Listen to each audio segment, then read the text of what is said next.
Man, this right here I thought wasn't going to work. This is for the oil pump modification. And here's what I had to use. You can see they're tied together with the timing chain set, but you can't just assemble this anywhere because the relationship between the cam and crank is going to affect when the valve's open in relation to piston position. Now this right here was tough. Trying to get this drilled out, I put it in the vise, but man, dude, this thing kept kicking back. I had the clutch set, but it was trying to get that hole perfectly straight through there. That was a humdinger. Then what I did, I had one of these I bought at Napa. I would consider a real one, legit. And one that I bought it on eBay, which is, I'm sure, from China, high-speed steel. And I actually had to go back and forth between the two to get this to tap. And I was almost sure that this right here was going to split out. I mean, I was almost sure that was going to split. But anyway, I just had to go back and forth between the two, because it's almost like this one was more tapered, but it looks like it's getting chewed up now. It's probably ruined. Unless it's got some stuff, yeah. But then this one, it would just bind down. Once it started cutting, it would go okay after I put this one in. But so I just go back and forth between the two, and then this one is actually cut for the final threads. And as you can see, now, number one, we need a reference point, and that's dead center on the number one cylinder. It goes in. It's only like 2.5 to 3 turns, so I'm not sure what I'll put on there to seal that up. But compared to the 3/8, which this is the 1/2-inch pipe, a lot bigger. Now what I'll do with this is,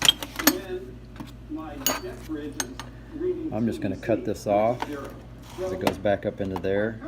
I'll cut that off, take this inner bushing out, and then I'll figure out my length, and I'll cut this one off right here. And then we're just going to grind this to a taper on the outside, so it'll kind of go up in there just a little bit where this is cut off. And maybe I'll deburr that a little bit on the inside so those can fit together. Then I'll just lay that in a V and go to welding on it. And I figure I'm going to use a torch.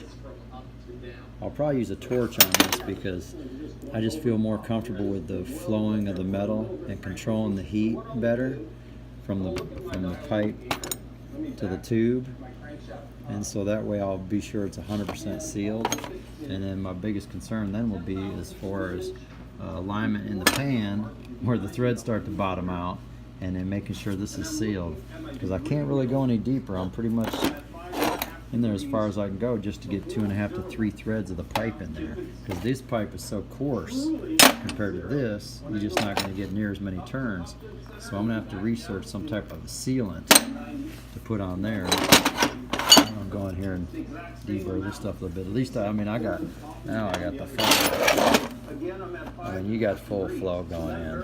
That's way oversized. But I had to do that, otherwise all those modifications to the block would be, you know. Anyway, we're learning about how to degrade a camshaft, which I've done 25 years ago. Still got the little degreeing wheel just like he has, the Mopar style. But way back when. Okay, what I'm thinking about doing when I weld this up, I'll install the pipe, snug this down how I'm going to have it. You know, this will be cut off. And then I can mount this on the engine,